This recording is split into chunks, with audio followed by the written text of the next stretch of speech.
परशुराम विप्र फाउंडेशन देश का सबसे बड़ा विप्र समाज का सामाजिक और सांस्कृतिक संगठन है जो उन्नत समाज और समर्थ राष्ट्र के ध्येय पर काम करता है। परंतु राष्ट्र को उन्नत बनाने के लिए, समाज को समृद्ध बनाने के लिए सर्वजनों का हित और सर्वजनों के हित की सुरक्षा आवश्यक है। हमारा देश प्रजातंत्र, लोकतंत्र के रूप में सबसे बड़ा देश माना जाता है। यहाँ का संविधान सबसे व्यापक संविधान माना जाता है। तो क्या लोकतंत्र की सुरक्षा किसी एक विशेष वर्ग के हितों की सुरक्षा करके की जा सकती है? क्या इस कानून के तहत पूरे लोकतंत्र की परिभाषा सार्थक होगी?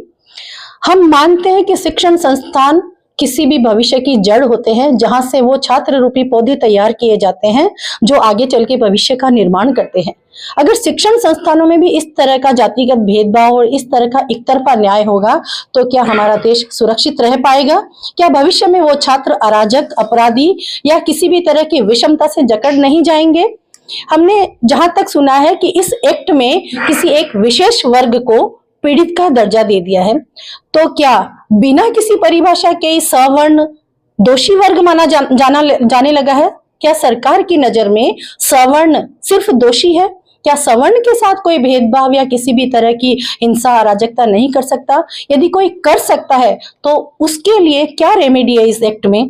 हम ये जानना चाहते हैं कि क्या सवर्ण समाज अपने लिए जब किसी संस्था में उसके खिलाफ कोई कार्यवाही की जाएगी, किसी ने चुगली कर दी या ऐसी कोई बात हो गई, कोई किसी का व्यक्तिगत द्वेष हो गया, उसके वशीभूत होकर अगर किसी ने उसकी चुगली की, उसके बारे में कहा, तो उसे तुरंत दोषी मान लिया जाएगा। वो अपना पक्ष कैसे रखेगा? इसके बाद उसका भविष्य क्या होगा? क्या इससे व्यक्तिगत गरिमा को ठेस नहीं पहुंचेगी? किसी व्यक्ति को जब तक उस पर दोष साबित नहीं हो जाता उसे निर्दोष ही माना जाता है। यही हमारी न्याय प्रक्रिया कहती है कि जब तक न्याय की पूर्णता नहीं होती वो निर्दोष माना जाता है। तो वो अपना दोष कैसे साबित करेगा?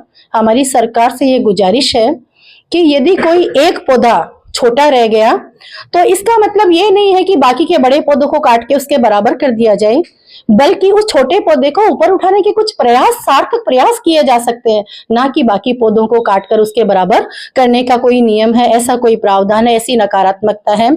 तो हम इस विप्र फाउंडेशन के बैनर तले ये रिक्वेस्ट करना चाहते हैं, हमारा किसी से कोई नाराजगी, किसी से कोई असहमति नहीं है, लेकिन हम न्यायपूर्ण प्रक्रिया की मांग करते हैं। क्या सवर्ण समाज देश का हिस्सा नहीं है? क्या हम भारत के संविधान के अंग नहीं है? यदि हम भारतीय संविधान के अंग है तो हमारे साथ ऐसी दुष्प्रथा, ऐसी दुष्प्रक्रिया क्यों? दूसरी बात यह है कि क्या ओबीसी, एससी और एसटी वर्ग से क्या कोई सामान्य जन को कोई प्रताड़ित नहीं करता है? यदि करता है तो उनके लिए क्या प्रावधान रखा गया है इसमें, वो भी स्पष्ट कर दिया जाए। इसमें जो बातें अस्पष्ट है उनको स्पष्ट किया जाए, इसे संशोधित किया जाए। हमारे लिए भी कुछ ऐसे प्रावधान किए जाए, क्योंकि हम पहले से ही आरक्षण की मार झेल रहे हैं। देश के किसी भी टैक्स में हमारा सबसे बड़ा योगदान है, उसके बावजूद जहां पर भी अभाव की श्रेणी में हमको रखा जाता है, ऐसा अन्याय क्यों होता है हमारे साथ?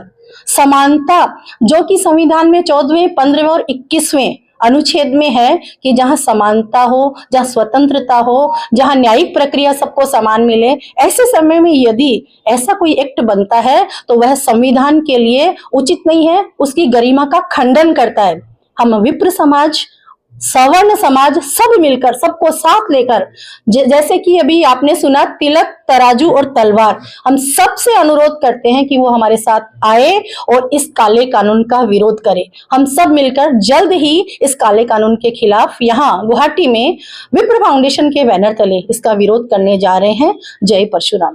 परशुराम दोस्तों, आज हम विप्र फाउंडेशन उस काले कानून का विरोध करने के लिए खड़ा है जो यूजीसी के रूप में यहाँ सरकार ने हमारे ऊपर थोपा है। हम सवर्ण कास्ट जो कि हर एक तरह से सरकार के साथ में खड़े हैं, लेकिन फिर भी सरकार हमारे बच्चों का दमन करने जा रही है। आरक्षण क्या कम था जो सरकार यूजीसी लेकर के आई है? एसटी का वो एक्ट जिससे कि हर एक आदमी, जिसके 90% मुकदमे झूठे होते हैं, उसे वो शिक्षा के स्तर पर भी लाना चाहती है। उच्च शिक्षा का जो स्तर जहाँ करके वो बच्चों में भी है, जानने के लिए बच्चों को यह कह करके परेशान करने जा रहे हैं कि एससी के किसी भी बच्चे के साथ में अगर स्वर्ण कास्ट का बच्चा किसी प्रकार की बातचीत भी करता है तो उसे उस झूठे मुकदमे में फंसा दिया जाएगा, उसका भविष्य चौपट कर दिया जाएगा। भारत कैसा विश्व गुरु बनने जा रहा है। प्राचीन काल में ब्राह्मणों को गुरु के रूप में देखा जाता था, आज उन्हीं गुरुओं के बच्चों का दमन किया जा रहा है। सरकार को यह सोचना होगा। मैं सरकार से विनती करना चाहता हूं, निवेदन करना चाहता हूं कि सरकार सोचे, इस काले कानून को, इस अंधे कानून को वो रोल बैक करे, इसे वापस ले, निरस्त करे। ये हमारी सरकार से मांग है। हम सदा स्वर्णकाश जो है वो भारतीय जनता पार्टी का वोट बैंक रहा हुआ है, सदा उन्होंने सरकार का साथ दिया है। सरकार को सोचना चाहिए। अगर सरकार नहीं सोचती है तो जो तिलक तलवार और तराजू ये महंगे पड़ेंगे आपको, इनका साथ लेकर के आपको चलना ही पड़ेगा। हम ये नहीं कहते चाहते, हम किसी का विरोध नहीं करना चाहते, लेकिन हम ये चाहते हैं कि हमारा बच्चों का भविष्य सुरक्षित रहे। हम नहीं चाहते कि कोई हमारा दमन करे। हम किसी का विरोध नहीं करते, हमारा किसी से विरोध नहीं है, हम सब एक हैं। लेकिन सरकार इसके बारे में सोचे। इस काले कानून को जो बनाया है सरकार ने या बनाने जा रही है, अगर ये हकीकत में जो दिखाया जा रहा है कि भाई हमें अगर वहां पर कॉलेज में जाकर के बच्चों के ऊपर में अगर कोई एसटी या एसटी का बच्चा झूठा मुकदमा भी करता है या शिकायत करता है, तो उसके पहले उसमें यह था कि उसमें कोई भी शिकायत करने से अगर शिकायत झूठी पाई जाती है तो उसके रूप में उसके ऊपर में कोई जुर्माना होता था। अब सरकार ने यह तय किया है कि उस पर कोई जुर्माना नहीं होगा और उस कमेटी में वहां कोई भी स्वर्ण जाति से ऐसा कोई कमेटी में सदस्य नहीं रहेगा जो उनका पक्ष ले सके।